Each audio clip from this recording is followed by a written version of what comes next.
striking that the Air Force was on the Nimitz and made their way to the Princeton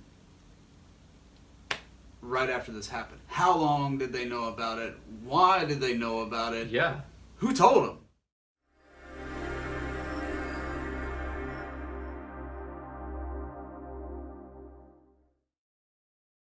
Greetings and welcome to the Vortex. I'm your host, Daniel Allen Jones, and I am joined by Jason Turner.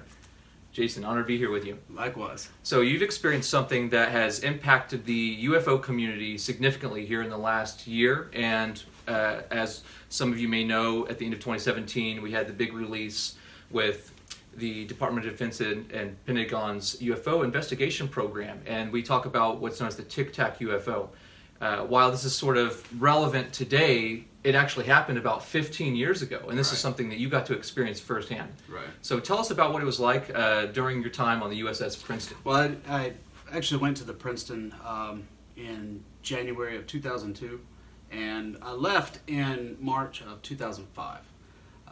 During that time, prior to my arrival there, I went through submarine school, was on the submarine, and I was able to get a top secret clearance. And in between the time of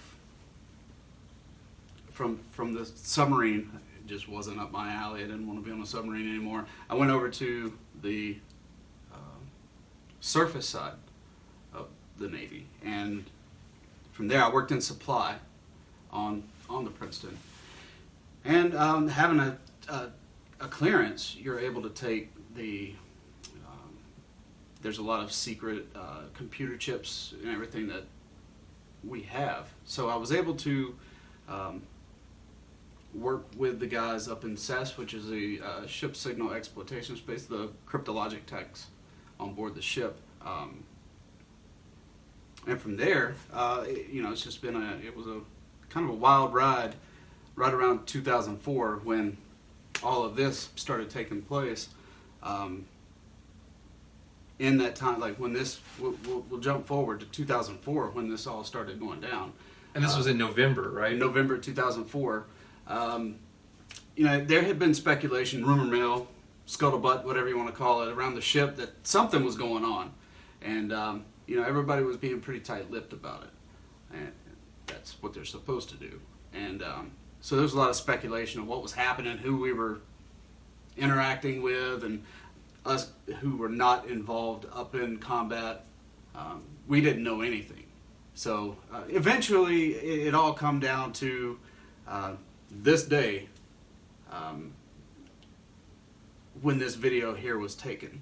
And so yeah, I'd like to get in this and talk about the video. And yeah, so we have a few different things we're taking a look at here, so we're going to cycle through and get to some of them.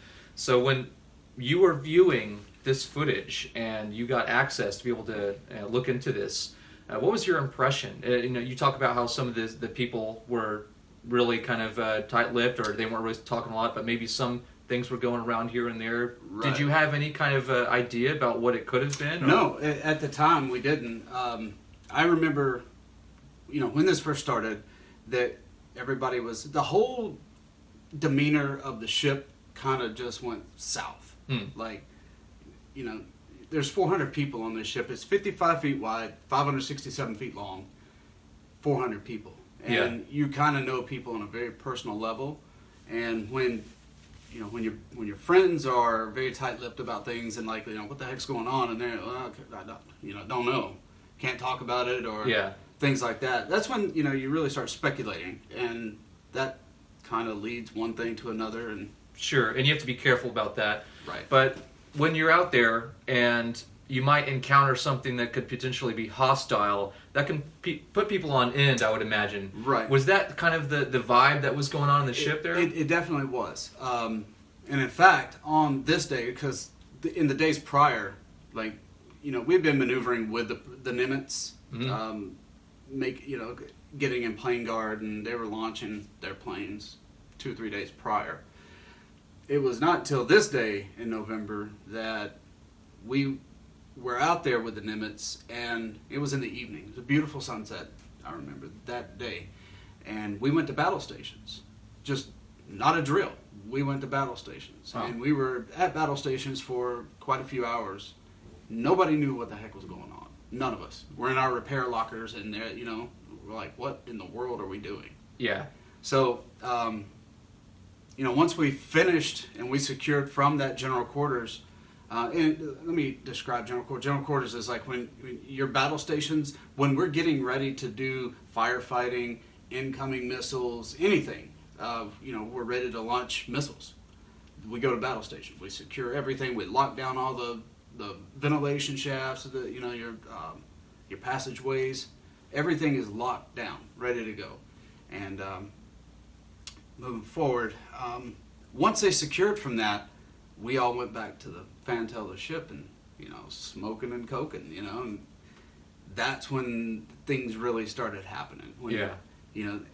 And it was the next day when I have a friend who works up in CES, which is that ship signal exploitation space, who had ordered a part for one of their computers, and I had to take it up there. Oh, yeah. So that was your opportunity to kind of check out what was going on. Exactly. So to do this, you have to have a clearance. And most of the time, you're not even allowed in CES. And I was allowed in CES. I signed in. So there's a log that can prove that I was there. We keep our logs. And when I went in, this video was playing. But what we have here, what we're seeing here, is a completely... This is very grainy, pixelated, very UFO-esque. Yeah, it's very ambiguous. Right. It's hard to tell a definitive shape other than what people are calling a Tic Tac. Right. And so this sort of nomenclature we use is try to give an idea about what you guys actually Right. saw that the general public is getting in these blurry photos that don't tell us much other than it seems like there's something out there that it doesn't appear to be normal. Right. So with this, if you look at the numbers and the letters and everything, it's very grainy and blurry.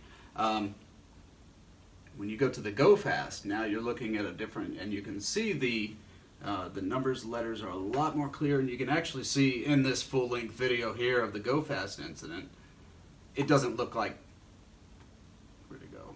It doesn't look like this. Yeah. So it was a lot more clear. The numbers, the letters, the shape of this thing was completely visible. And it looked a lot like this. The only difference is if you look here, and I just learned that Commander Fravor was talking about there being L-shaped legs on the bottom of this thing, right here and here. Now on the regular video, you can almost make them out. If you look real close, it looks like there could be something down there, Right. but nothing distinguishable. It's just blurry, and it's hard Right. to tell. And so most people, they just see this Tic Tac shape, Yeah, and that's all we A see. white ball. But what you actually got to witness was a lot more definitive. Right, and it looked a lot like this. The only difference between the original and this picture is you couldn't see the hockey stick portion. You could see the protrusions. You couldn't see the L shape on it. Yeah.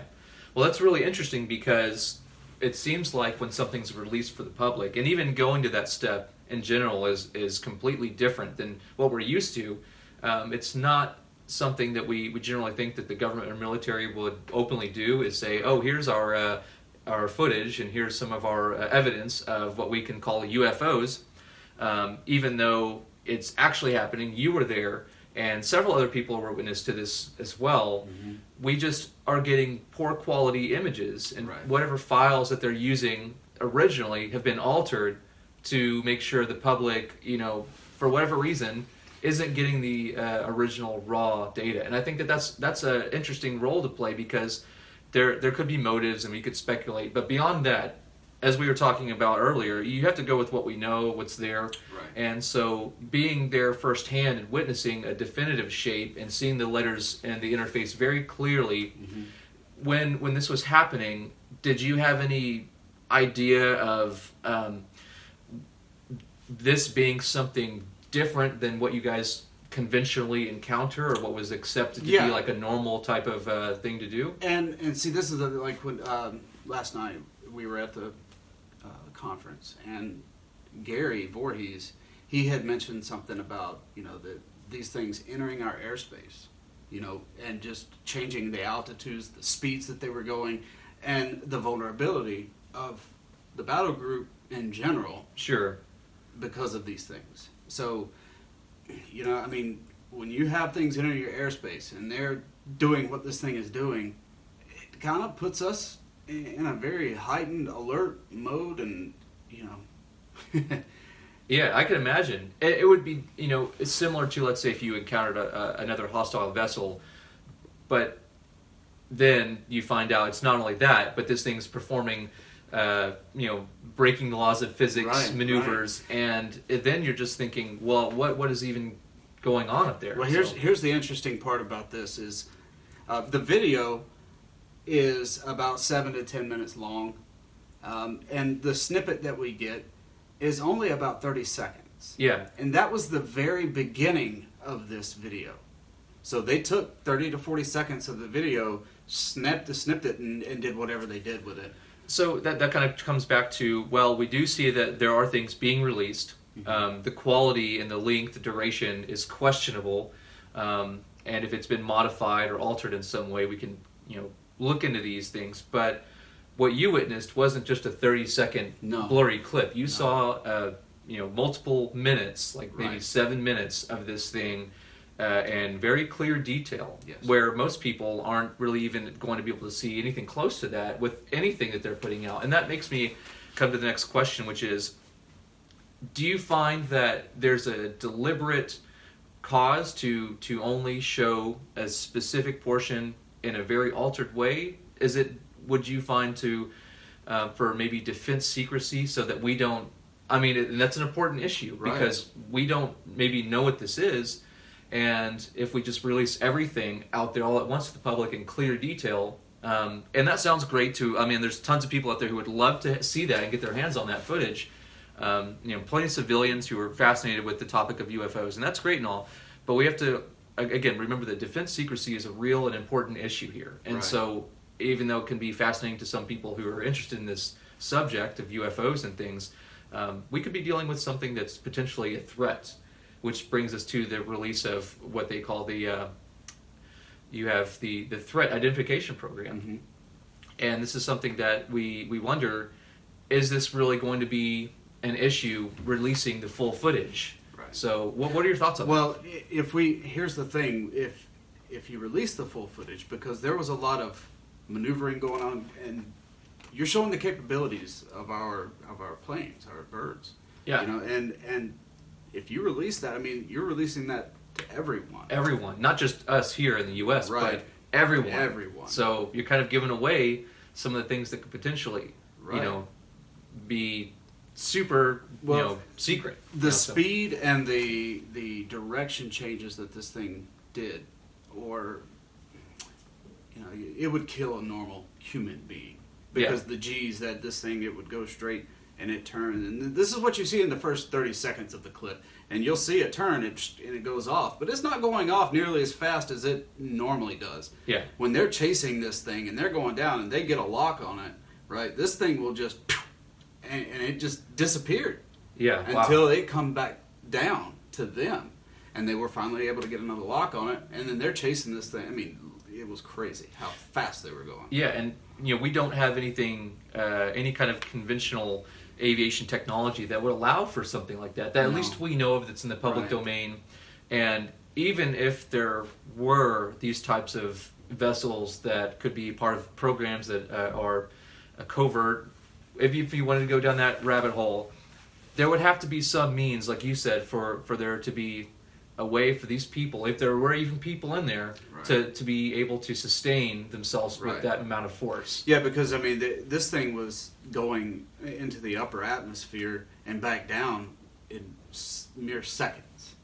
You know, Kevin Day, he was a senior chief on board when I was there, and he's verified and testified that, you know, these things were going up to X amount of feet up in the sky and then straight back down, just with ease. You know, there was no sonic boom, there was no propulsion visible, no heat signature propulsion, nothing. So unlike anything we've really ever known to be around. Right. Well, I mean, if you look at it, there's no There's no wings, there's no doors, there's nothing. No ailerons, no flaps, nothing on this. Yeah. There's no engine, there's nothing. Nothing visible that we would normally look for. Right. Big, trademark, signature designs that you can say, okay, well that's a conventional aircraft. So this seems like something exotic, and even to say aircraft is still a bit of an estimation because we really don't know. Because it's almost like this thing is not even affected by gravity. Yeah. And that to me is the big thing. Like, is the key to this whole thing is if you have gravity with a plane, you're only going to go up so fast. Even, rockets, space shuttles, I mean, that's it. So, and you mentioned Kevin Day. At one point, it looks like there were a few fighters to go up and intercept this object, and then we find out, as Kevin has mentioned, that there may have been multiple objects. Right, yeah. The video that I saw, this video here, there was only one that I saw. Yeah. But yeah, Kevin has said there were multiple, 5 to 6 of them, but they were getting radar tracks on them, like, constantly. Yeah. And it would go up,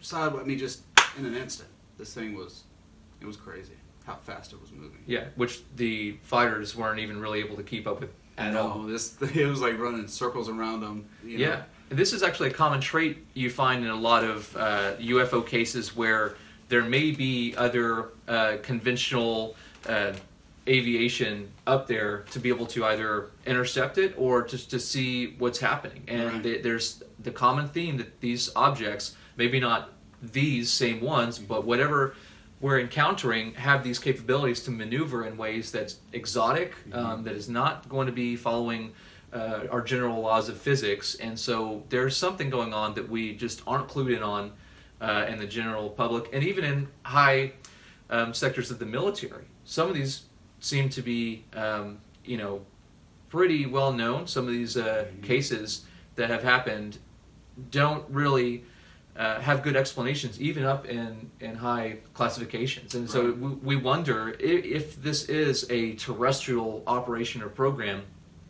If this even was the case, then we have some serious technology that's been kept from us for a long time. And there's a lot of people who are proponents of back engineering or just parallel divisions of technology and engineering, but at the same time, there's the possibility people think, well, it could be something other than human technology, and so we have these ideas of aliens or something else. What was your impression when you really took this in and the impact that it had? Did you immediately jump to the idea, well, this has to be aliens or this has to be this? Was there anything like that came to mind? In my opinion, it could be other forms of life. It could be just energy. Yeah. Like a ball of energy. Or it could be man-made. Yeah. And that's the thing is, when you look at this thing, it doesn't seem man-made. Sure. It doesn't coincide with our line of technological sophistication. It doesn't operate man-made. Yeah. So if you look at it, we're creatures of habit. We build things very similar no matter where you are in the world. You look at a rocket looks like a rocket. Yeah. Anywhere you go. Because it's what we know, it's what we do.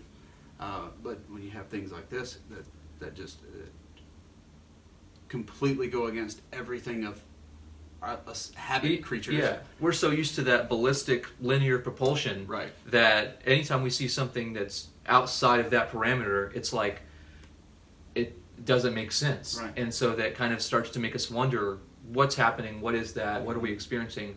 And it's a really fascinating topic to really dig into, but there's also a serious factor when it comes to our defense, our airspace, what these things could potentially be as far as a threat or not. And so you mentioned everyone being on edge and kind of, maybe nervous that there could potentially be a hostile encounter or interaction.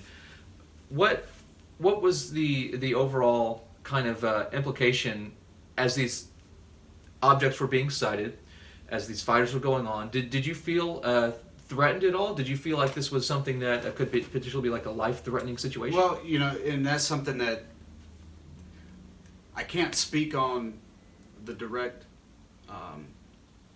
threat because I didn't work up in that space. Sure. But when your ship is going to battle stations. The whole carrier strike group is going to battle stations, not a drill. Yeah, there's definitely a sense of fear. Yeah. Because, there's only been a few times that we actually ever went to battle stations and it not be a drill. Yeah. And they were under shooting tomahawks, or when we encountered an Iranian vessel in the Straits of Hormuz. And, we're training our weapons, our guns, onto the vessel. Yeah. So those are real threats. Yeah. And you take it seriously. And we did.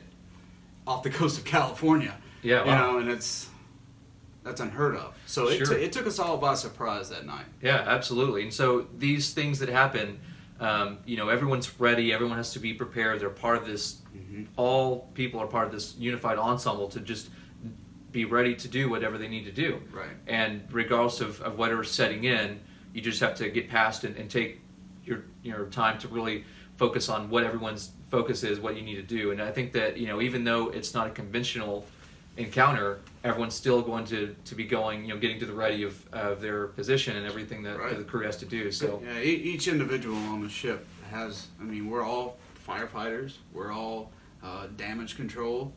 So, you've got to be able to really pick up the slack for other people if they go down. So, when you've got a crew of 400, a little over 400 people, you get pretty close to these people. Yeah. And like in your repair locker, we had 3 repair lockers. And a repair locker is just where everybody goes, you get your firefighting gear on, or whatever it is at that moment, for the reason behind going to battle stations. And on that day, we had just got our SCBAs, the breathing apparatuses and everything ready, because we didn't know what we were going to battle stations for. yeah, and that can be kind of alarming if you don't receive any kind of intel or Right. info about what it is you're encountering. Right. You just know that you are, so that's also a kind of another defense kind of thing, I think, because maybe some people in the chain of command might be a little bit more aware, and then maybe the people under them are just told, get prepared. Right, and that's essentially how it goes down that day. Was when they call battle stations and we move in behind the Nimitz and they're launching planes, we don't know why they're launching planes. Yeah. Maybe our captain, maybe Kevin and all them, they all knew. Kevin, Gary, and all the other guys that worked up in combat knew. But just us supply guys and all the guys, the gunners mates and everybody, they there's a few people that know, but then there's over half the 3/4 of the crew doesn't know. Yeah. Well, it's also something you have to consider. If they just shared, we have, and this isn't usually going to ever take place, but even for the fun idea of they just mention to everyone, there's UFOs up there. Right. You can only imagine that the panic and Right. the mental hysteria that would set in if that was released. And I don't think that would ever happen, because you have to make sure that everyone's not going to be emotionally unstable Right. in a way that can compromise a mission or the response that's needed for Right. the appropriate situation. So when this happened, and as we continue on, we find out that maybe it didn't have a direct focus on any of the vessels, Mm-hmm. and that maybe there's not really anything that's really needing to be worried about as far as a real direct threat to you guys, Right. but maybe just in general, as far as we don't know what's going on in our airspace. Did you ever feel a moment of relief after a while, like, okay, well, they don't seem to be engaging us? So No, and at that moment, you're still, what the heck just happened? yeah, So even today, 14 years later, I'm still, what the heck just happened? yeah, wow, Because I've been talking about this. I've been telling friends. And everybody looks at me like I'm hoo-hoo. But Yeah. now it's vindication when these things start coming out, and there are other people from the ship, from that particular crew, who are finally coming out and speaking. And then you've got PJ, who was on the Nimitz. He was an aircraft. I forget what he did, but he was the one that they come and got the brick from him from the plane, which had all the data on it. yeah, wow, So the Air Force guys come to the Nimitz. It was like within minutes, it seemed, that Yeah. they come and got it. And then we had some people come to our ship and get our stuff. And then I didn't realize at the time, and I had made a comment, and this is where I'm going to have to correct myself, is when we got back into port, I was on the fantail, and we couldn't leave the ship because there were people coming on board. So I got with Gary about that, and I'm like, who are these people that come on board? And he was telling me who they were, and they were contractors, and they did come and make copies of what we had, our data that we had up in combat. Oh wow, interesting. So we weren't able to leave the ship until then. There was no, you don't talk about this. None of that happened. No intimidation or anything. No, not at all. But it's striking that the Air Force was on the Nimitz and made their way to the Princeton right after this happened. How long did they know about it? Why did they know about it? Yeah. Who told them? Yeah, those are really interesting observations. And that when you've got contractors coming on board and you cannot leave until they leave, that's when the questions really start going, what the heck? What did we just do? Yeah, have you ever had that situation arise like in any other kind of encounter or No. Wow. Never. This is the first and only time. So this happened. that kind of gave you an idea that this was a little bit more significant or just had some meaning to what you guys encountered. When you have Air Force guys coming to a Navy ship, It tells you something. that puts up red flags. Yeah. They don't ever come out to So us. even maybe just the presence of them can be like a Right. telling sign, or maybe even a little intimidating just by their sheer presence Right. of being there. And they were in their flight suits. They were in their uniforms. It wasn't like some covert No unmarked thing. Right, yeah, right. So They were all Air Force guys. Yeah. And there's a difference. You can tell the difference between the Air Force and the Navy's. Their flight suits, they all look generally the same, but their patches and everything are a lot different. Their rank is, once you get into the officer level, it's all the same throughout the branches, the same insignias. Yeah, but it's going to be much more noticeable when you have someone from another branch come in, Yep. or just completely in a different uniform. They're going to be Right. much more noticeable than your everyday guys. That Right. you Yeah. you're And the big teller is their patches, Yeah. their unit patches and everything. And I can't speak on what they had and what specific things that they were wearing. Gary could, PJ can. Yeah. So they can speak on exactly what these guys were wearing and who they were, and they come in, they got it, and they left. Wow.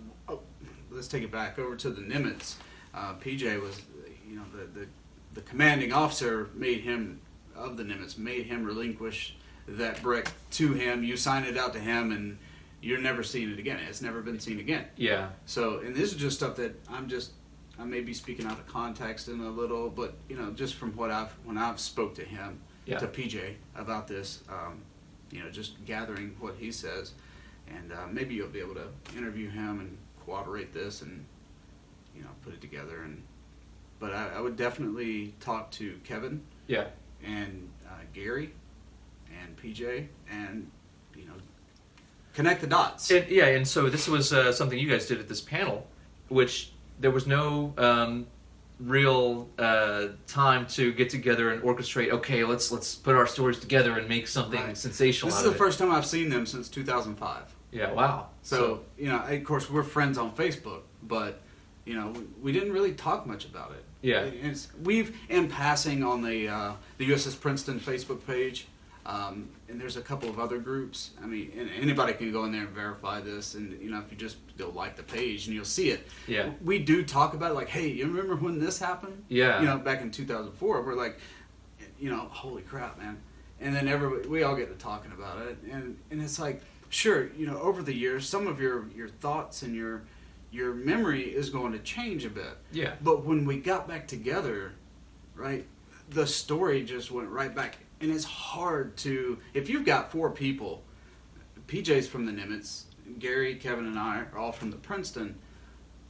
When we tell our stories, it's from our perspective. Yeah. And I'm not going to go through here and say, man, I saw all this other stuff. And Yeah. You know what I mean? Because there's no need to sensationalize it. Absolutely. I'm just telling you what I know. Yeah. Because that's all that needs to be said. Yeah, I think so. And while a lot of people out there might drive into speculation area and really kind of pull things out that we can't verify. We have no real way to corroborate.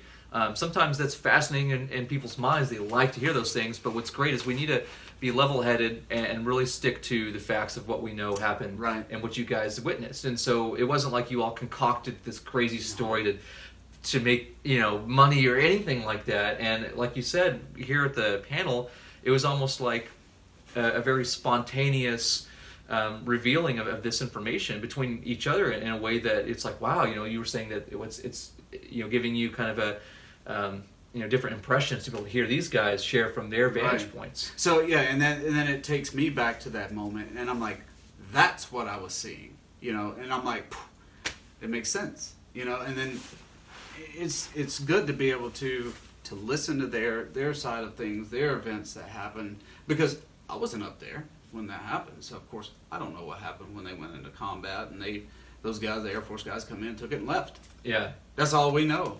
The ship's crew. But at the end of the day, you could go ask anybody that was on that ship that day. Did this happen? And yes. Yeah. Wow. So there's 400 plus people on my ship, 3,000 or 4,000 on the Nimitz. Yeah. Everybody is part of it. It's just people are afraid to come out and talk about it. Yeah, I think there's a ridicule factor, and this brings us into kind of an area that I think is challenging for a lot of people in your situation, especially because this was actually 15 years ago, even though in the public domain we're just now kind of getting this out there. Right. What was it like to be able to, if you did at all, share this with other people, friends, family, things like that? And what was your response like whenever you would try to tell someone? You kind of got looked at as like yeah, right. You got this sea story. Yeah. yeah, I hear you talking, and everybody just kind of laughs it off. Like you've been out at the water too long or something. Yeah. But when you talk to people who are very, closed-minded, they don't, and I'm not saying it in a bad way. I'm saying that they don't want to hear anything that's not the norm. Yeah. And of course you kind of get that look like, yeah, what are you talking about? Yeah. So but you just go on to tell your story, and I was hoping for the day that this video would resurface, so I can say I told you. Yeah. So now that it's finally out, have you received any kind of feedback, like from people that you might have encountered about it before, and you try to explain, and no matter how sincere, they're just maybe not willing to listen, or whatever's taking place? Now that it's here, and now that it's a big story that's broken at the end of 2017, what has that been like? It's been a relief. As soon as I saw it, and as soon as I saw Dave Beatty's the Nimitz encounters, you can look it up on YouTube, Nimitz encounters. It's a really, this guy, he knows more about it than I do, and he wasn't even there. Yeah. He just produced the film, but he has taken everybody's story, and he keeps adding to it. When new pieces of the puzzle pop back up, he adds to it. Like when I showed up and I started talking to him and I told him my story from my perspective, he changed it. And it's like an ever-growing, and I'm hoping that other people will come out, even if it's the same thing, even if it's the same version of events, and maybe something's a little different. Yeah. Every little piece of the puzzle makes a difference, and we really do need everybody to come out and start talking about this. Yeah. You may not, what have you got to fear? You never had to sign a non-disclosure agreements or anything like that, or you didn't talk about it. Some people did, but not everybody.